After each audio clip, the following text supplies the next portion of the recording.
welcome back to another week of Behind the Lens. We're back after the Memorial Day weekend last week. I hope you guys all had a good one. I hope you checked out some films, especially a couple of those great ones that came out. The Keeper and Sight, two powerhouse films, both true stories. If you haven't seen them yet, please do yourself a favor, go see them. I'm Debbie Elias, film critic, creator, and host of Behind the Lens, where we go behind the lens and below the line with those movers and shakers, the film and TV makers, those producers, directors, writers, actors, cinematographers, production designers, costume designers, sound editors, sound mixers, VFX artisans, the real gurus out there, composers, you name it, we talked to all of them.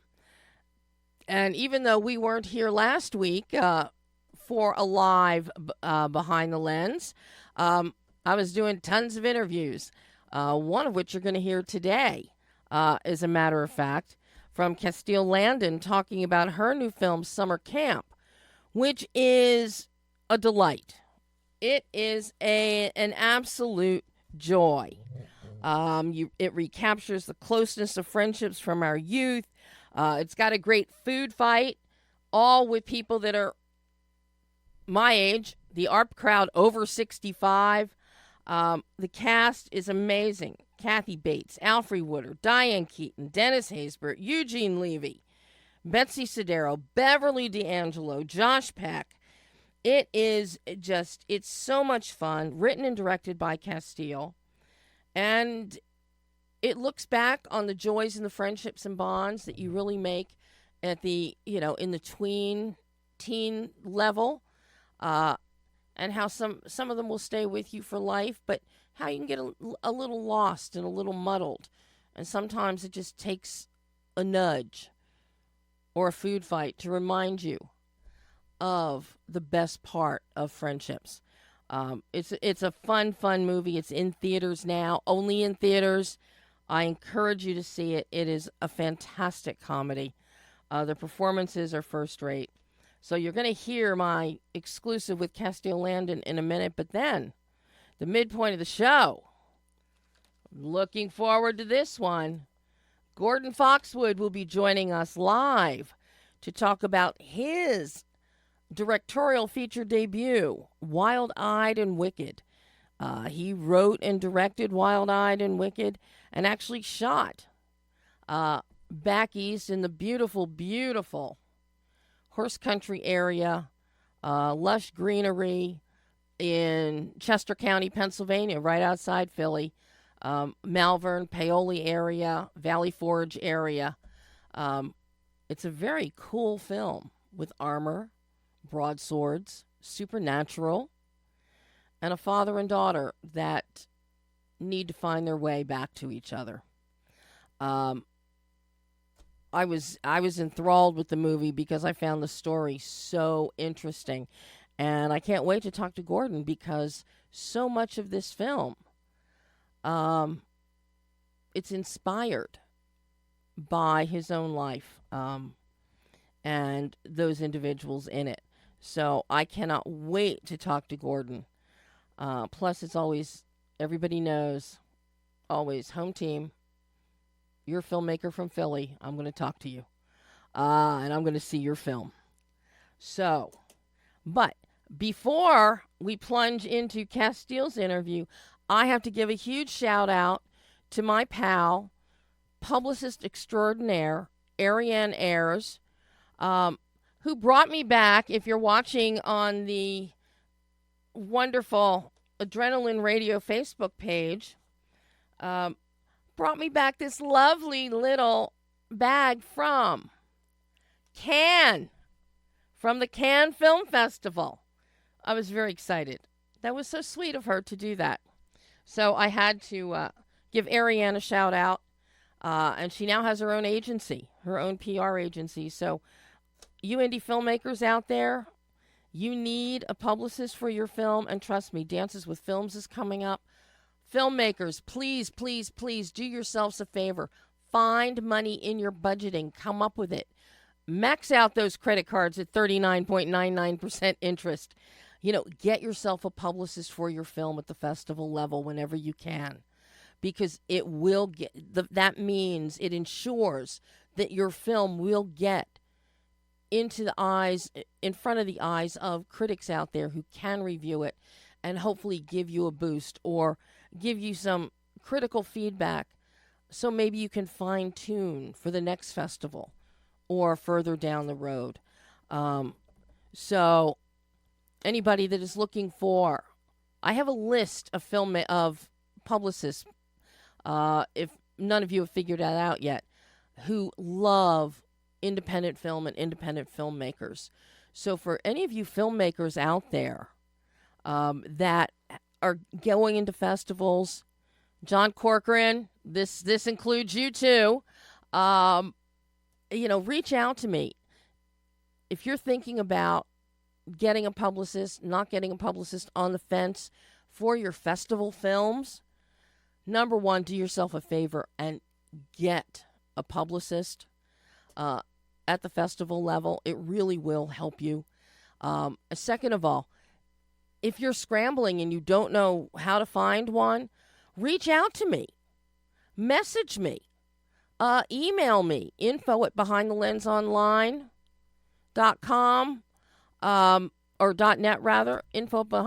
Just go to the website, behindthelensonline.net, and it says contact, and you can click on that and it will send an email to me. And I can give you multiple names and numbers of publicists that you can reach out to if you decide that, yes, you should get a publicist. So that's my pitch for publicists, for publicists that really love independent film and independent filmmakers. That includes Ariane. That includes Dominion 3, Kim Dixon. That includes Karen Oberman. Scott Matisco. Yeah, out of Philly, as a matter of fact.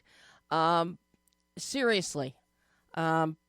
If you're looking for help, just reach out to me and I will get back to you with names and suggestions for you. So, and I'm saying this also because Dances with Films is coming up, and we're going to have some Dances with Films filmmakers later this month. So they're already booked, slotted, and I'm just waiting for links to see their films. So that's coming down the pike. But for today, instead of me blathering anymore, let's move along and let you listen to the fun of Castile Landon, writer, director, her first comedy directorial, talking summer camp. Hi, Castile. Hello, nice to meet you. Very nice to meet you. I can't tell you how much fun I had watching summer camp. Oh, great. That means a lot to me. It truly was so much fun. Every character in this film I recognize as somebody over the course of my lifetime. Oh, good. They are so well defined. A lot of it comes through in performance, but just the traits of each character. You've always got that group of girls who think they're better than everybody else, and that the rest of us are the dirt beneath their feet. There's always a leader, somebody like Ginny. You've always got someone like Mary that the leader will protect or take under their wing. It's just so relatable and just speaks to the best part in all of us from our youth. That's one of the beautiful things you've done here, is you've recaptured the closeness of friendships that we had in our youth. I'm not talking high school, college. I'm talking elementary school, junior high school. And you make us remember the fun and the freedom that we had then. And by remembering that, it really lets us move forward into later adulthood in our art pages, but we get to do it with a bigger smile, and summer camp reminds us of that. It's really wonderful, Castile. Thank you. Oh my goodness, that's like hitting every single point of what I was hoping the movie would do. Where did you get the idea for summer camp? Were you a devotee of summer camps in your youth? So I did go to horse camp, which every single year, which was wonderful, but very different from the experience that these ladies have. But I think it's similar in the sense that like you really do.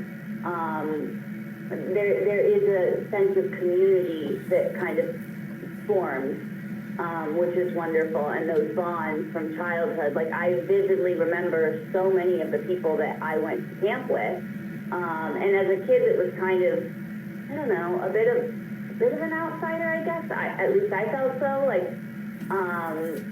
I think going to a camp, especially a niche camp where you all have the same niche interest, it just instantly connects you to people that you otherwise might not connect to, you know. So I think having those friends, you know, and you do get those nerves, right, like immediately when you go to camp, but being able to have that sense of one-on-one, or, you know, not even one-on-one, but with a whole group of people, bonding over a shared interest, that's a really fascinating kind of phenomenon to me, and important, I think, for building interpersonal skills that you can take with you through the rest of your life. Now, something that I love is you have our main characters, our protagonists here. They're all in the ARP age bracket. You are nowhere near that age bracket, and yet you capture them and their lives perfectly. What inspired you? How did you tap into those traits as keenly as you did? Well, I identify as an octogenarian myself. I mean, I genuinely am like kind of a bit of a recluse, I think. And I do, you know, wake up at 5 a.m. and go to bed at 9. So I guess I relate in that sense. But I also am very, very close with my mom and grandmother. And so I really channel. Ginny is my grandma's name is Jenny. So if that tells you anything, like I very much channeled my grandma Jenny in that character. And she's very eccentric, probably even more eccentric than Kathy's character. So I guess I pulled from that a lot. But I also kind of just extrapolated based on my own feelings, which is to say that, like, I feel very much like, why does it take a wedding for my friends and I to all get together? You know, so I guess coming from that and saying, like, well, what does that end up being in your later life? Like, you all have kind of gone in these disparate directions. A lot of my friends have kids now and husbands, and my best friends, they live a couple hours away, and I never see them.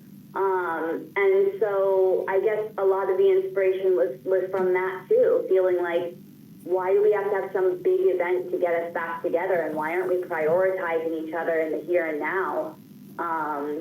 All of that kind of goes into it.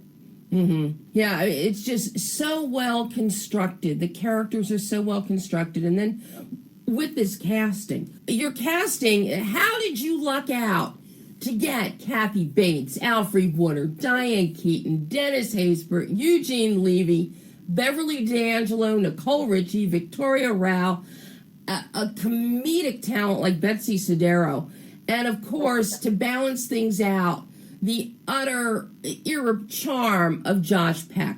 This is an A-list cast from beginning to end. Yeah, it's luck. It genuinely is. I mean, I there's no other way to say it. I like to think that they connected with the script. And wanted to go spend a couple months hanging out in North Carolina. But yeah, I think it starts with the foundation of the script, but I can't explain it either. Like, it's just incredible. The cast is like, just hearing those names makes me smile, because they are so wonderful, and I'm really blessed to have gotten them. The first person we got was Diane. I wrote it with her in mind, and my producers worked with her several times before, so we kind of knew that she was going to be the first pillar of attracting the others. And I think that goes to show how much respect people have for Diane as well, because as soon as you say, you know, here's the script, summer camp for adults, and Diane is attached, I think that really was the pitch that sold most people on being in the movie. Now, something that you also had to do is you had to have the younger versions of Ginny, Mary, and Nora, as well as some others, but particularly those three. Was it difficult to cast Kensington, Adriana, and Taylor to play those younger characters, those tween teen characters? Because I have to say, the performances that you get from each of these three girls really is then emulated, carried through in the adult characters. Was that a challenge to find them? Yeah, we did. I mean, we searched pretty far and wide for them. And actually, I handled things with them very closely with the casting of the kids. I went through every single headshot, every single tape that came in of the kids. And I think we narrowed it down to like probably 6 to 10 kids for each role. And actually, I would say the most difficult one to find was Adriana, who plays young Alfre. We had to go back to the drawing board several times to find that actress, because it's a challenging role. They're only on screen for a short period of time, but trying to capture the funny, and she's terrified in her moments, and nail Alfre, who is such a complex actress, and brings all of that complexity to Mary. So it was really like kind of this perfect alchemy that we needed in that character in particular. The other two girls, I think, look, they're just both phenomenal. So it was like from the second I saw Kensington's tape, I knew she was going to be cast. The only question was, are we going to try to put her in as Diane or Kathy? But to me, it was always, she's Ginny. She just has this presence. And really same with Taylor. Like she came in with her little, in her audition tape, had her little, Diane Keaton glasses and like outfit on, and it was just, it was clear those two were the winners of those roles. Now, whenever you've got a younger, older character situation happening here in films, directors have different ideas on whether they want to film the adult actors first for the predominant part of the film, and then have the younger actors, then shoot them after they've had a chance to see what the older ones do. Others do it the reverse. Did you shoot the girls first or the adult women first, or how did you work that? Yeah, we shot the adults first, and we didn't really have the luxury of deciding on our own terms. It was really dictated by our adult actors' schedules. Because, Kathy and Diane tell you this is when we can shoot. That's when we shoot. But it did work out really well because they could just kind of emulate the ladies. But at the same time, like, those three ladies are all such icons that I think it would have been fine either way. Maybe the exception would be with Alfre. I think this is a very different character than we've seen her play before. So I guess that could have been a wild card, but I think overall, like, who they are, so it would have been fine either way. You obviously were always going to direct this yourself, write it, direct it.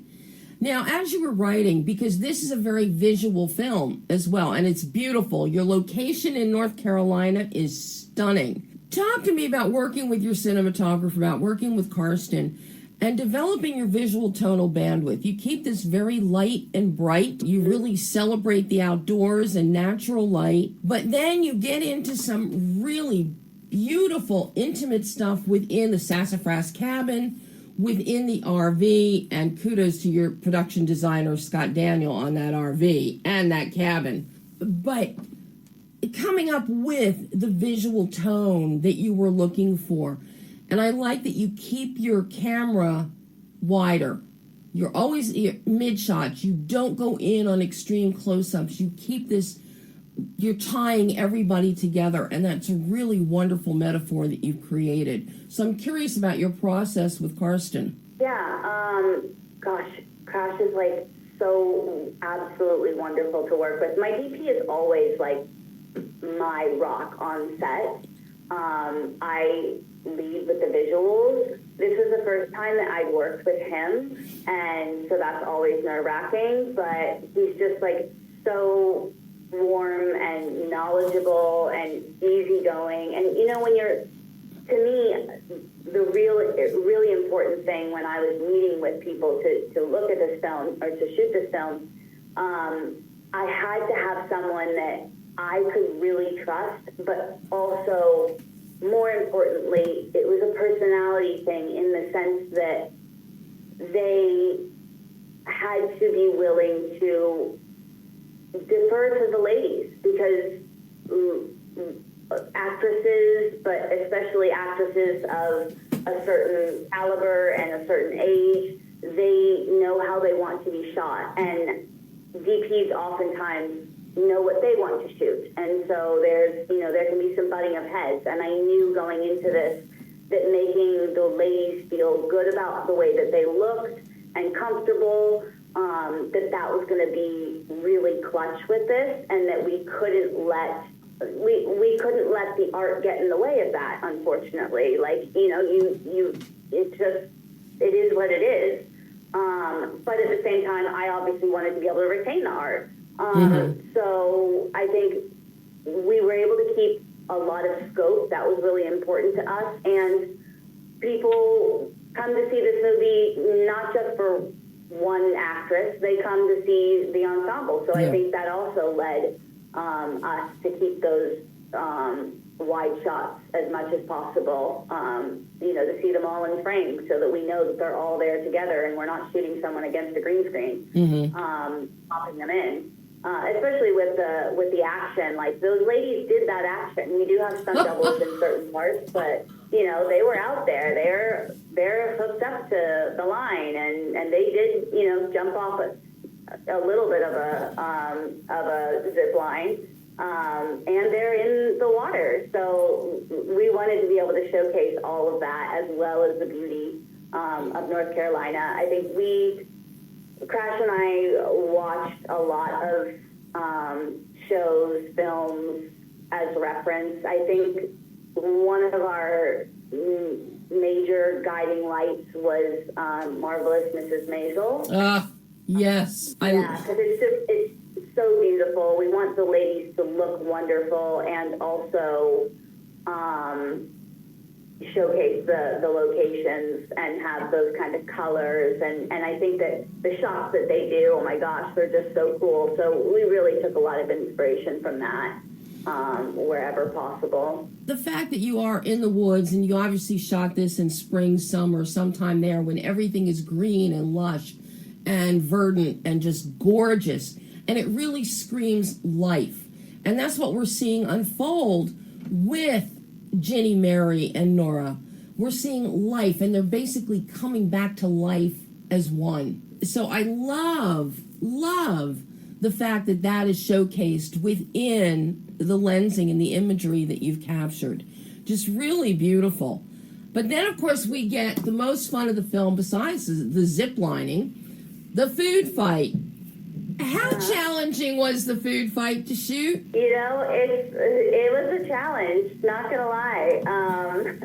And we didn't have enough time to do it, honestly. Like, looking back, when I was in the edit, I was like, why did we put all of this on one day? That entire sequence is one day. You know, in the edit, we're like chopping away other scenes that we spent the whole day on, and it's like, if only we could have known in advance, we could have gotten more coverage. And the idea with the food fight, I wanted to shoot it kind of like a war scene, and play that up. So there's a lot of fun elements to it that I would have loved to add even more vignettes. Although in the edit we also are like, okay, yeah, how long, are people going to stick with this scene for more than 90 seconds? I don't know.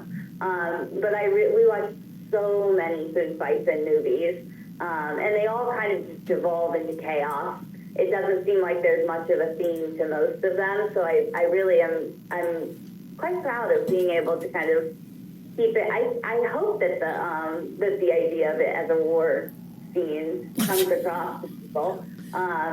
But it was challenging. You have, there's no resets once you go back or once you go full bore. So we were we handled it in little chunks and shot like the close-ups as much as we could. But then at a certain point in the day, you're getting an hour before a wrap, 2 hours before a wrap. It's like, okay, now just let loose. It's all chaos. And we had, I think, like 150 or 200 extras, all of whom were over the age of 65, and they're really throwing things. I mean, most of the time it's like fake food or just kind of soft foods. It's always soft foods, but they really went at it, and 12 hours, they were troopers, man. The food fight, I got to tell you, everybody went at that with so much energy and so much ebullience on their faces as they're throwing food. They did. It is so much fun. If that isn't the epitome of a summer camp experience, nothing is. I have to ask you about your editing process on this one. How challenging was your edit working with Morgan Halsey on this to hit these comedic beats? Because it's not just fun and frolic. There's a lot of serious undercurrents happening here. So, and you found a really nice pacing, hitting the beats, never droning on too long with something serious. You hold moments that need to be held without going into overkill.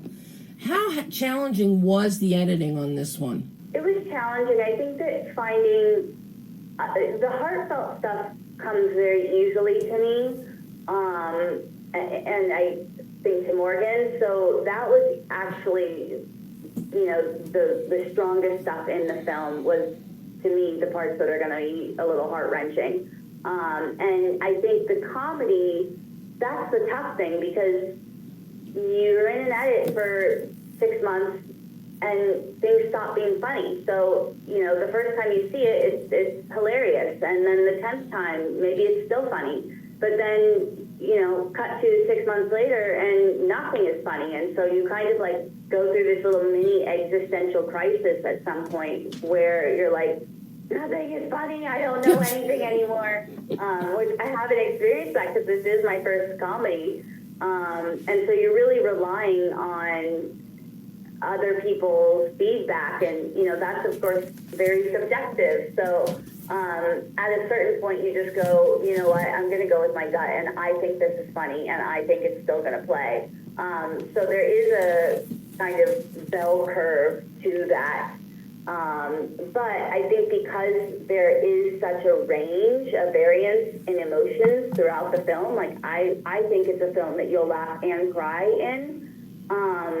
It made it a really enjoyable process, more so than most of the films that I've done. I think even up to the final, frame by frame fine tuning of the edit, it still was enjoyable to watch. And not just because of the emotional variance, but also I think because the performances are so incredible. You're finding nuance every single time. You're finding, oh wait, in this take, this light hits Kathy's eyes in this way, and it's just really, really wonderful. So, and there's so much footage that like we could have gone any which way, because those ladies and the gentleman, they just delivered every single time. So it was enjoyable, honestly, in post, more so than any other experience, but also, pulling your hair out over the comedy.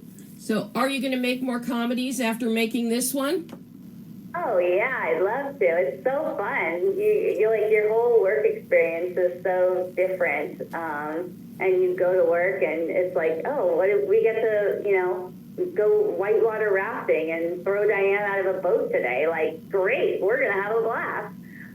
Which that was actually a very challenging scene, so maybe that's not the best Not a good example. But you know, I think we did just have a blast. And you mentioned Betsy Sodaro, like every single millisecond that Betsy is on set, and Josh, like, you're just having an absolute blast. You could literally have every generator on set go down, your camera goes down. I don't care what problems you're having, like, you have those two, and you're gonna have a good day. You're somehow it's gonna work out. May have to get the iPhone out, but like they just make it a blast. Job so well done, Castile.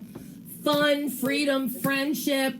This is the summer movie for me. Oh, wonderful. So I can't wait to see what you bring us next, and hopefully we will get to chat again in the future. Yes, I'm looking forward to it. Thanks so much, Castile. You have a great rest of your day. You too. And that was Castile Landon, writer-director of Summer Camp. It is so much fun, and there is so much heart in it, and it's beautiful. Beautiful to look at, and it will just fill you with nostalgia, no matter what age you are. If you've been to summer camp, if you had friends who went to summer camp, you'll remember what those days were like and how sometimes you need to get back to those, no matter what age you are. And you need a little reminder. So see it. It's in theaters. You're going to love it. It's a great way, because for me, summer is now kicked off. We're now in June. It's June 3rd today. Summer's here, so go see Summer Camp. Now, I'm about to welcome here a big hello to Gordon, GS Foxwood. Hi, Gordon. Hi, how you doing? I'm fine. How are you doing? Fantastic. I'm sitting out here with the dog and the sunshine, having a good day. So you're back in Malvern? Yes, indeed. Lucky you. I grew up in suburban Philly, so cool. I know the area where you are quite well. Very cool. What part? Right outside the Plymouth Meeting area. Sure. Okay. Bluebell, Ambler, Fort Washington, all around. Absolutely, yeah. And of course, a stone's throw. And of course, part of the area you're in, up there in Malvern, Paoli area and all, we've also got the benefit of Valley Forge up in that area, because you're in Chester County. So, yes, indeed. And it dips in, Valley Forge infiltrates into Chester County, Montgomery County, and everything out there is so lush and green and beautiful. And that's one of the things I absolutely loved about Wild-Eyed and Wicked, is because for me, seeing that film, seeing the horses on a horse farm that I'm guessing was, that was actually Willisbrook, was it not? Yes, indeed, yeah. Yeah. Great horse breeding farm. How do you know about Willisbrook? It's amazing. Yeah, that's my family's farm. Oh, my God. I did not know. Yes, indeed. But Willisbrook, very, very well known. Are we? Well, if you're from the area or in the area, you know about Willisbrook, or if you like horses, you're going to know about Willisbrook and horses. Yeah, if you're really, really, really into horses, you might. But yeah, wow, thank you.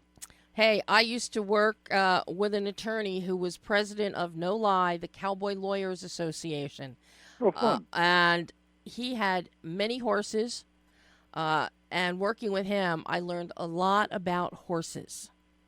Cutting horses, roping horses, quarter horses. I learned a lot about horses. So okay, well, there you go. You never know where trivial facts in your life pop in. But that's true. Talk about some trivial facts here with Wild-Eyed and Wicked, Gordon. Wow, we've got medieval mythology popping up here. We've got armor. We've got broadswords. We've got fights with demons and supernatural. You've got... Hell yeah. And then a father-daughter dynamic that is so wonderful to watch be repaired. because that's what it is. Great. It's being Yeah. repaired. Where did you've got so many elements here, and you bring them all together so cohesively, so beautifully? Where did the idea for Wild Eyed and Wicked even arise? It's not every day you sit down and you write a screenplay that has armor and demons and broadswords and is set in modern day.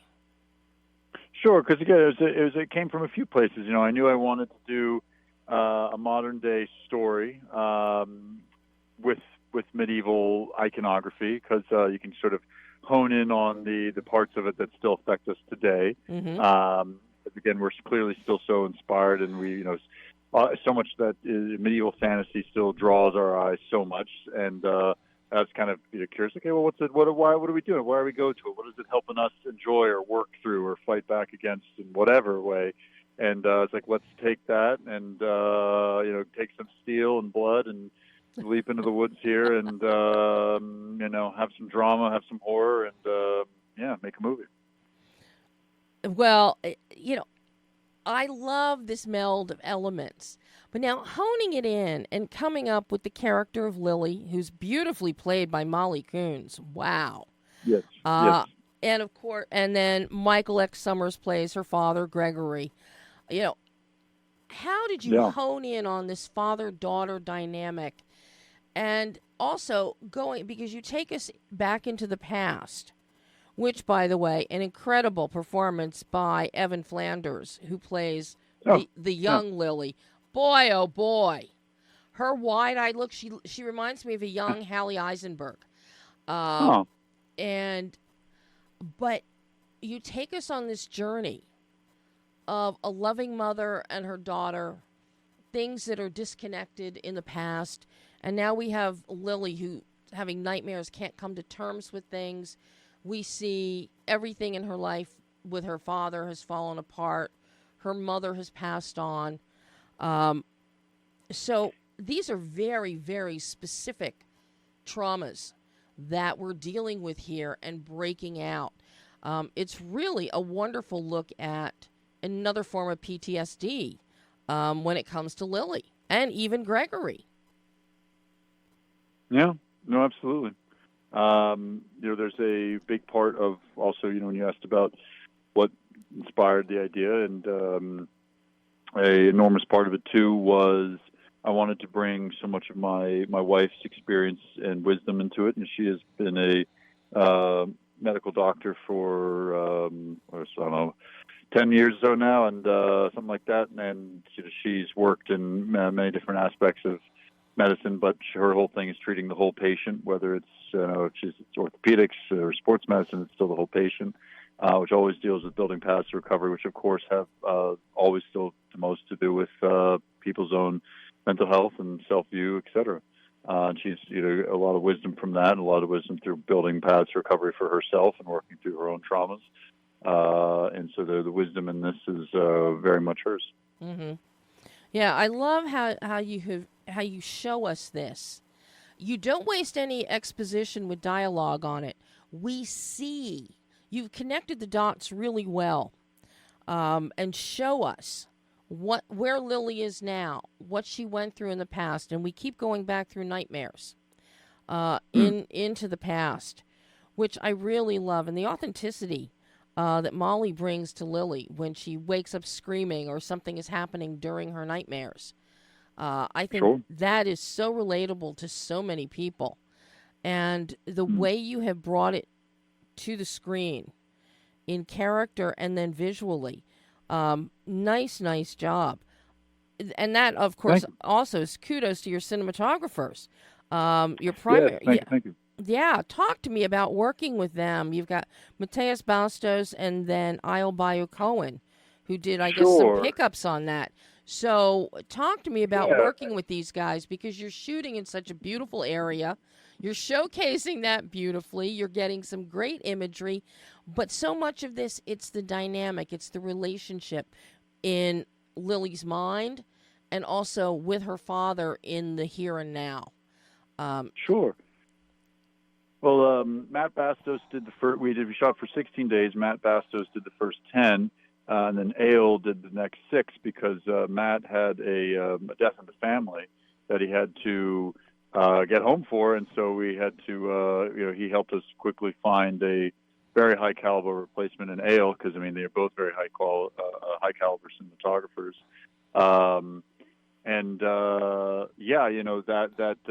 The relationship of a director and a cinematographer is always a fascinating, strange thing that's still being explored every single day on every new set. Yep. I was very, very fortunate to have 2 guys that were able to bring such a high quality of photography, artistry, thoughtfulness to every scene, every frame. Neither of them ever gave me a bad frame. And that's so much to do with, again, how they're also working with our small but really mighty lighting team. Because the way that's the key to looking like you have 10 times the amount of money you actually do have is always your lighting. Which again, our lighting team was 2 guys, 3 some days, but they know their stuff. So that's a whole. I could go tangentially just on the whole, the art of the lighting of it all for a while. But again, that really is the key to looking like you have a lot more than you do, which is fun. Well, I do want to talk about the lighting. So you can go off on the lighting because the lighting palette that we have here is in the house. It's very distinct. There is some slight use of negative space being created with the lighting, creating shadows, especially coming through the doors and things that happen at night. I love the scenes where we have Lily with her cell phone or smartphone, and she thinks she sees something. So, let's blow it up as much as we can on the phone and see if we can see what it is. And so you're shooting that with the real image behind that. Really nice work there. And then, of course, at night, out in the forest, in the woods, just gorgeous, especially when lights come on. And then it's focused in just one area from where Lily has set up lighting, so it gets tripped with a tripwire. Yep. But then so much plays against trees, and there's shadowing. Yep. And talk to me about this lighting design. And what Sure. you were looking for with that visual tonal bandwidth. Sure. Well, the first thing with the woods was, again, clearly very difficult to shoot out in the middle of, 40 acres of woods in the dead of night. But again, that's faraway generators, putting the lights really up high so you kind of, recreate moonlight. Those are my favorite lighting setups because they're also the ones I thought were the most impossible to do off the top of my head, but Nate Thompson, our gaffer, he was like, nope, we just we make it like we create moonlight and stick these suckers up as high as we can and blast them down through the trees and pump the air full of all kinds of haze and get these nice glorious long beams and then get crazy and do some dark fantasy. It was fun. I mean, just beautiful. Absolutely beautiful. And I love the fact that you've created moonlight coming through the treetops. And, absolutely. And this is where Matt does such a beautiful job as the camera goes up and we can see that moonlight coming through the trees. And it's a very specific kind of light back east in that area. And this is something a lot of people don't realize. The lighting is different. Natural lighting is different everywhere around the world, depending on your longitude, latitude, what the forestry is like, the woods are like, what the foliage itself is like. And the East Coast has very specific foliage, very specific trees in terms of the leaves and how wide they are. Or if you have pine trees and then you've got the needle spray. So it's very specific, and the light coming through is very specific. And that's one of the things that I really noticed is it was very authentic and real. Well, thank you. Yeah, because we had a nice, authentic 40 acres of woodland from which that's where I try to take care of those trees. Again, as best you can take care of that many trees. So, yeah, we have tuba poplar and hemlock and beech and and then I plant a lot of sycamores. So yeah. Yeah, and they're all gorgeous trees, and they're wonderful shade trees, and they're just fabulous. Absolutely. So, but the lighting truly, and then countering that in the barn, Yes. the darkness that the darkness and the texture of that, it's almost like velvet in the distance. It's really beautiful, really beautifully done.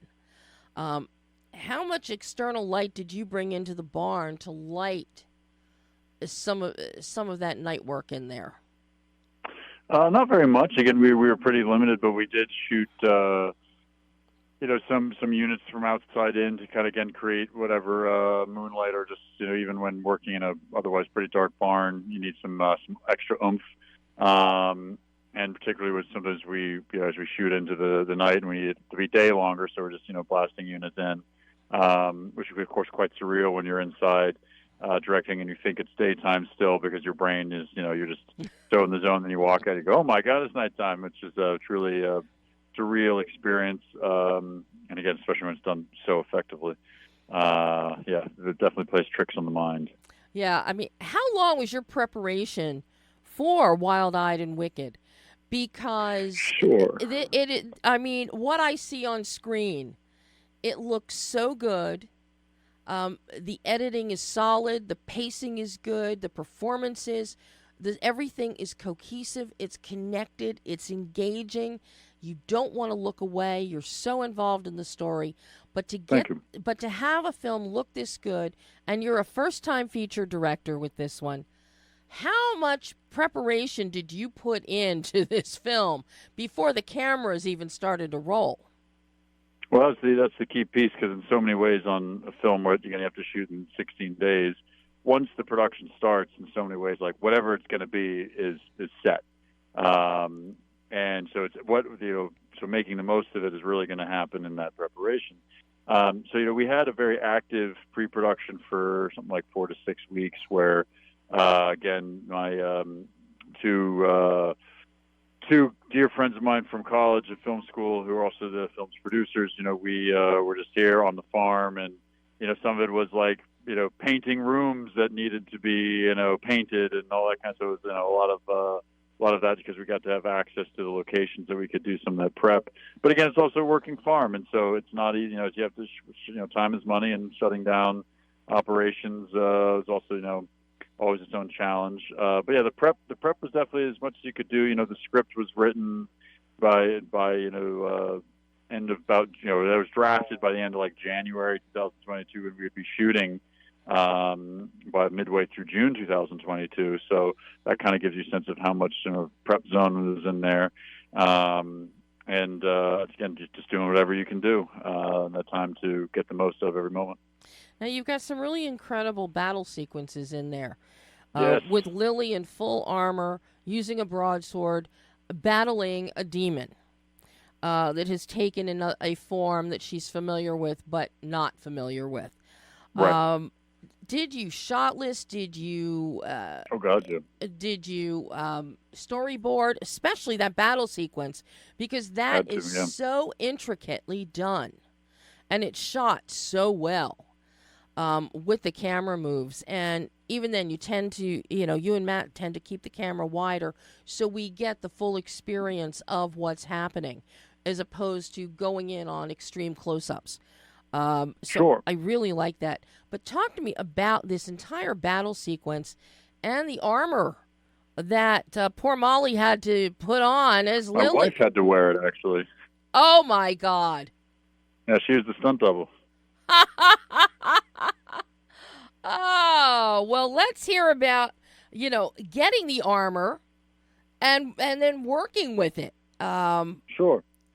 That's not something the key element. Yeah, the key element, as I say, was so for 2 to 3 months before shooting, my wife was who's I mentioned her earlier, a doctor, but also a professional ballerina. So she has a lot of experience with achieving pretty intense physical strength, which was going to be key to this. Because making a mistake, ballet is all about strength and endurance. Mm-hmm. And so we needed strength and endurance for filming all night through the night, doing battle scenes. And so my wife was, training, running in chainmail armor, and for again the months ahead of time, working with our fight choreographer Julia Hopkins, who's the genius and the sister of my oldest friend, so she was learning, and she was also had to when my sister was showing her how to ride on horseback, and we were getting the horse used to all the sounds and clanking of armor. Anytime the faceplate of the armor is down in the film, that is my wife. That's Elizabeth. Now Molly also did, of course, there is times where the helmet is not on, so Molly also did have to do sword training and preparation as well. We always kept the riding just to Elizabeth, though, because that's quite a lot of prep needs to go into that. Mm-hmm. Wow. Now, also, you've got Stephanie Estes as Sylvia, and who engages in battle. Yes. So now, did Stephanie go through the same kind of training? So she was working. Yeah, she was working a lot with Julia in the rehearsal process. Fortunately, without trying to spoil anything, was that she didn't have to be learning quite so much about the sword and armor, or definitely not riding. But yeah, Stephanie kicked lots and lots of butt because she still had quite the intense challenge, especially with the hours. But yeah, that was all about. We always wish you had more rehearsal time, but where even the scenes when we were shooting with other actors, Stephanie would be off to the side, kind of with Julia working through the choreography, and Stephanie is as the best as good as they come. So she's a constant professional working on each element of that, and that's where you pointed out that you like that we were able to keep it wide, and that's the key thing because battle scenes that are all just close up are never going to be as good as things you can do longer in the wide shots. That's just memorizing choreography. Now, did you try and do an extended oneer with your battle sequence? Sometimes we had some pretty long shots in there, yes. Because it looks totally unbroken. It's broken up, but there are some oneers in there, yes. Yeah. I mean, yes, when we're switching angles and whatnot, but for some of these, it's a long sequence. Yep. When you're there battling with a broadsword and you're in full armor, that you've got a few long sequences there, and the camera stays steady. I'm guessing it may have been on sticks for much of that. Or were you doing steady? We had it on the why am I forgetting? An easy rig, the pack where you kind of it goes over the back. Okay. Yeah. But it surprised me because there are so many directors that might have gone totally handheld, and you would have gotten herky jerky. We don't have any. We have no herky jerky here. No. Yeah, definitely easy rig all the way. We let the jerkiness come from the combat moves themselves. Yes. Which I really appreciate that you did that. You have no idea how much I appreciate that you did that. Great. But now, I have to ask you, how did you get Colleen Camp? I love Colleen Camp's work beyond belief. That's a real get in this film for you. Yeah, Colleen was very supportive. Now, obviously, Colleen's an enormously busy person, but there was a small role, the role of the therapist in the film, Genevieve, that she played. So again, Colleen liked the script. We reached out to her. Our producer Powell reached out to her. And again, she was willing to. We did this a day of work with her, she was great. Yeah, I'll see anything that Colleen's in. I really will. That's a lot. You got to see a lot. Yeah, I know. Oh my God, doing amazing things for decades. I know. Now, what was the editing process on Wild-Eyed and Wicked like for you? You're working with William Ford Conway. Was this a difficult edit? I love the pace that you have. Sure. Thank you. You've done a wonderful job. It's an even, steady pace. But we also, when we get a little more than halfway into the film, especially when we hit the third act of the film, things pick up. Of course, they need to at that point for what's about to unfold. How challenging was this edit? How long were you and William in the editing bay? Well, again, we were. Let's see. I mean, the post process altogether took about a year, I mean, again, a big portion of that is getting yourself to picture lock. Again, Will is a dear friend of mine from college. And Will, I mean, Will's amazing. You know, he's been an assistant editor on lots of, you know, very big TV shows. But you know, his narrative chops are very, very strong. And you know, yeah, I mean, that was God, I mean, we were getting together almost every weekend for, you know, many months, particularly in the first half of 2023. Yeah, I mean, and a big part of that too is just as much as you have to trust that you know, your actors you cast actors that are already, you know, 90% their character already in terms of how prepared and much they put them into it. With a editor, it's, you know, similar. You have to trust somebody that has really good instincts, particularly for the drama. I mean, there's probably I can think of a few scenes that were nearly in terms of like the selects Will pulled, essentially unchanged from the beginning to end of the process.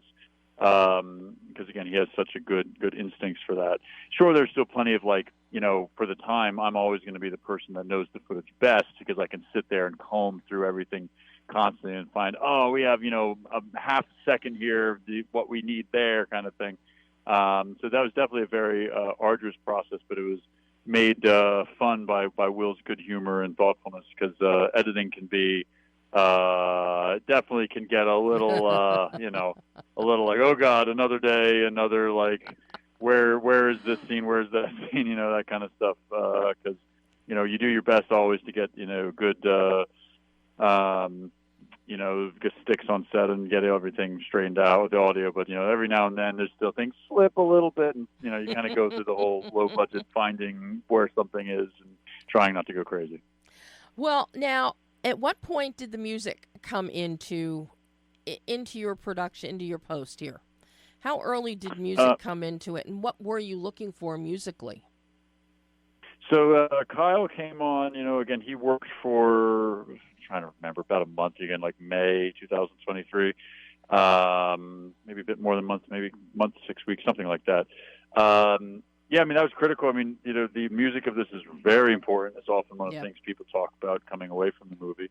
And there were some areas where, again, I had very exact ideas, and I wanted to do something kind of kooky and different, you know, such as bringing, like, you know, not doing a totally traditional score, but also at times bringing in not only electronic music, but electronic dance music, because it kind of reflects who Lily is. Yeah. And, yeah, that's, you know, a unique challenge to find someone who's not only doing, you know, traditional emotional score or scary, you know, ambience, but also someone that could be doing, you know, like DJ electronic tracks. Al did that. He rocked it. Yeah. Well, one of the standout parts of the score for me is the use of percussion and the really deep bass drum. Hell yeah. Very much, because you know, this is what marked the cadence going into battle. This is what kept them all, you know, going back centuries.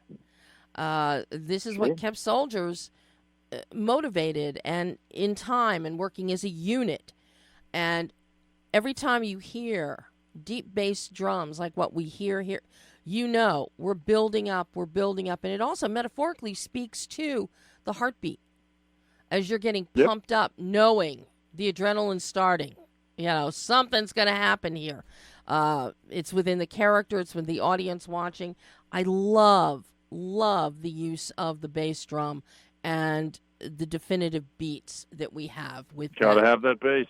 Yeah, it really, you know, when that first entered into the sonic soundscape, I just fell in love with that. And that is so perfectly, this is where editing comes into play, because those beats are perfectly in sync with the picture edit and the emotional edit. So really well done, Gordon. Really well done. Thank you so much.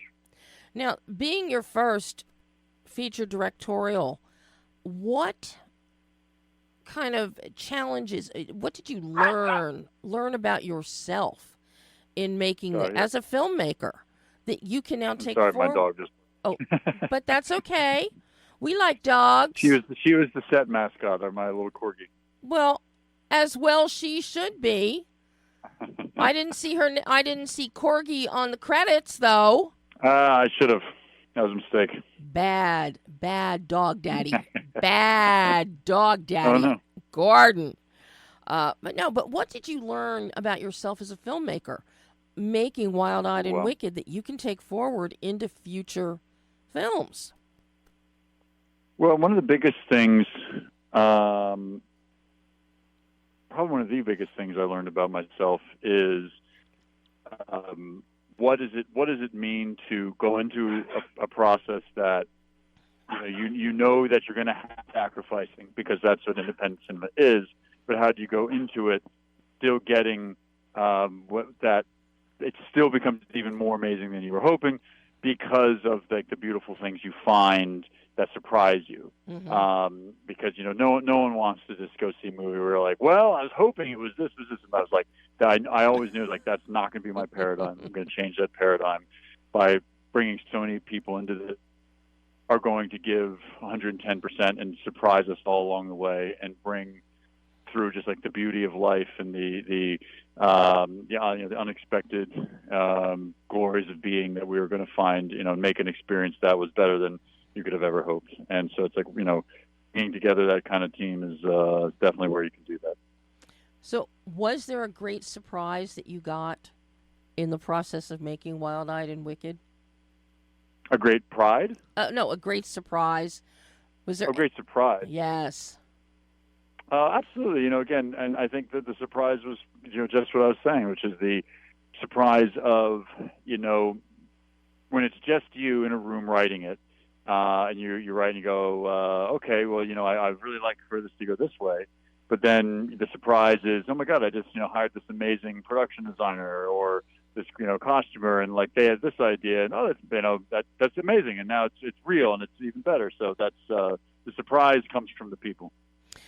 I do have to ask you, who did the armor for this film? So the armor I just bought online. Wow. Yeah. Who knew? You can get everything. It's online. Wow. Yeah. It looks really great. I got to tell you, it looks really great. Now, thank you so much. Everybody will get a chance to see Wild-Eyed and Wicked. You're off the festival circuit. You have distribution, and it's coming out on June 11th, next Tuesday, on digital and on demand. Yes, indeed. Yeah, and you can check out the Instagram, which is at Wild-Eyed and Wicked with underscores between the words. And check it out. You can pre-order it on Apple TV and have a rollicking, badass dark fantasy time.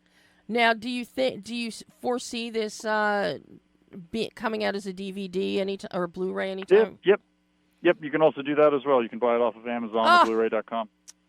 Well, look at that. Well, there's no excuse for people not to see it from the comfort of their own home. And Thank just you so much. enjoy it. Gordon, job so well done. I really like this. And it's always lovely to see a film that looks like home to me. So great, yes. That truly is wonderful. Are you working on anything else right now, or just basking in the release? Just writing? Yes, indeed. Especially also writing screenplays that I've written 3 since we filmed, but I'm also writing a fantasy novel, epic fantasy novel, which again, no one can tell me the budget's too big for that, so that's always fun. Oh my. Well, hopefully you will get into production on one, if not more of them, and hopefully we'll get to chat again in the future. Yes, indeed. Thank you so much. Gordon, thank you so much, and you go have a great rest of your afternoon. Will do. Okay. Thank you so much. Bye-bye. Bye-bye.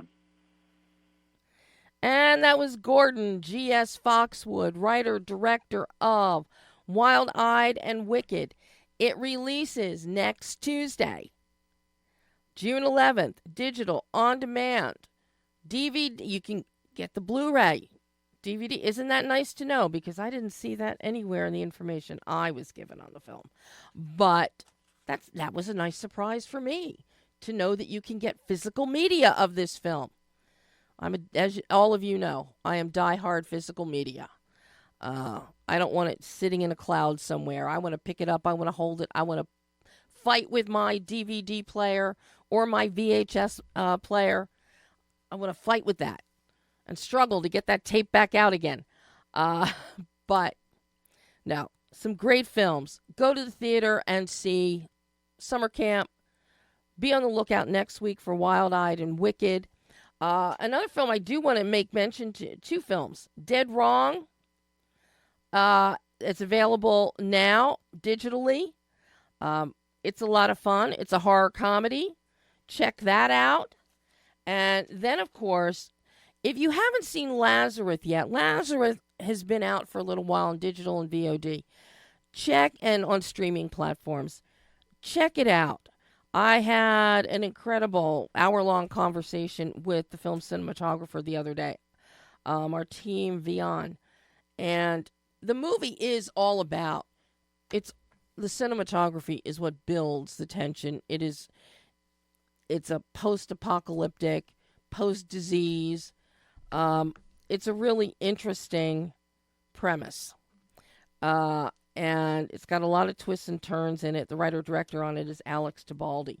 It stars Ashley Judd, Sarah Pidgeon, Katie Douglas, and Asher Angel. Well worth a watch. But it really falls on the cinematography that sets the entire tone and tension of the film. It's all done with lighting. As Gordon just mentioned about Wild-Eyed and Wicked, about lighting and the importance of it. It is Lazarus is another film where the lighting is everything. Without it, and without the texture from the lighting, the film would not be what it is. So if you get a chance, check out Lazarus as well. And of course, you got to take a look at, and we're going to talk more about Robot Dreams next week, but Robot Dreams, it was an Academy Award nominee. It did not win. It lost to The Boy and the Heron. But it is award-worthy on every level, and if I had been able to vote for Oscar, my vote would have gone to Robot Dreams. It is now available for everybody to see, and it is a pure delight. Pure delight. So next week, you're going to hear my exclusive interview with Pablo Berger, the writer-director of this animated gem. Also, Jonathan Smith will be back with us next week. He did the film Batshit Bride, and a couple years ago, and he's been working on a streaming series called Guy Friends. So Jonathan is going to be with us live next week. So a lot of fun stuff coming up. So until then, I'm Debbie Elias. This is Behind the Lens.